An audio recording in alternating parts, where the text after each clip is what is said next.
আসসালামু আলাইকুম সুপ্রিয় দর্শক মণ্ডলী। শেখ হাসিনার মেয়ে ফ্যাসিস্ট শেখ হাসিনা দিল্লির এজেন্ট লেডি লেন্দুব দর্জি, তার মেয়ে সাইমা ওয়াজেদ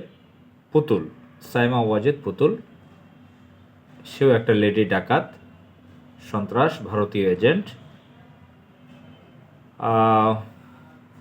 ফরিদপুর অঞ্চলের রাজাকার, পাকিস্তানি রাজাকার, একটি কুখ্যাত পরিবারের পুত্রবধূ ছিল সে।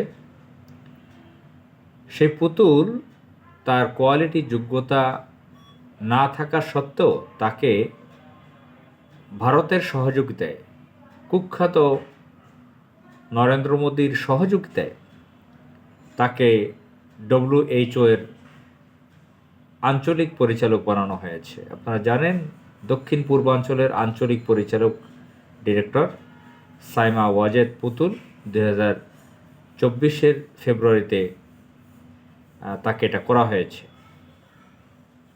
এখানের ভারতের সহযোগিতা ছিল প্রত্যক্ষভাবে।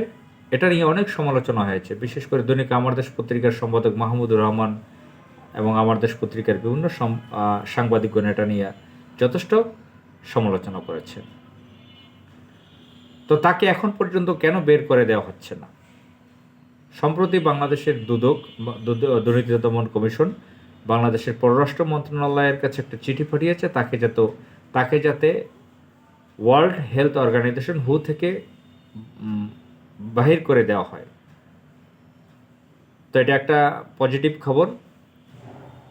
শেখ হাসিনার ভাগ্নি টিউলিপ দুর্নীতির দায়ে তার চাকরি চলে গেছে, মন্ত্রিত্ব চলে গেছে ব্রিটেন থেকে। এখন এই পুতুলের মতন অযোগ্য চোর ডাকাত কেন WHO-তে থাকবে? পতিত স্বৈরাচার ফ্যাসিস্ট শেখ হাসিনার মেয়ে কখনোই আন্তর্জাতিক এই সংগঠনে থাকতে পারে না জাতিসংঘের।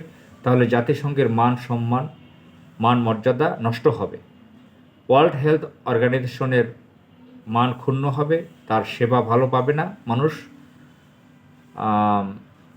সেবা থেকে বঞ্চিত হবে। এই ধরনের কুখ্যাত পরিবার, কিলার পরিবার, যারা ডাকাত, সকলে নারী পুরুষ, গুন্ডা শেখ মুজিবের এই নাতিনাতকুর, এই পরিবারের এই অসভ্য বেহায়াদেরকে এই সমস্ত চাকরি থেকে বাতিল করা হোক।